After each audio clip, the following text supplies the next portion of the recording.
As the 2017 schoolboy football season intensifies, we're getting the perennial cries from some of the coaches that there are too many games and the scheduling needs to be addressed and blah, blah, blah. But again, I don't buy this argument about too many games in the schoolboy football season, outside of the odd fixture congestion, mostly because of rescheduled games. But for the most part, we're talking about 8 to 10 games for the majority of the teams, with the top teams playing another 6 to 8 games for a 3-month season of low-intensity football for 17, 18, and 19-year-olds. I think a lot of these same coaches who are complaining, them don't prepare the teams properly by taking into consideration that there will be stretches where they might have to play 3 games in 6 or 7 days or 5 games in 10 days.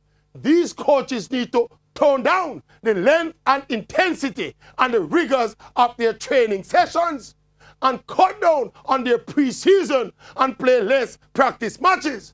Save the legs and minds of the players for the rigors of actual competition.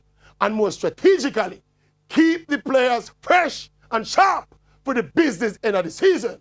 Instead of complaining, these coaches must be smarter with the rotation of their players and in managing the minutes of key players to ensure as best as possible they get adequate time to rest and recover from bumps and bruises. Remember now, the schools and the coaches get the fixtures before the start of the season. And if they plan their seasons properly, none of them should be complaining about player exhaustion and fatigue and all these things. I never want to go there, but since you forced me, a couple seasons ago, just the other day, when I used to play schoolboy football, the Maverick never used to tire. We used to run and run and run and run. The Maverick could not tire. We used to run and kick and buck and we never used to.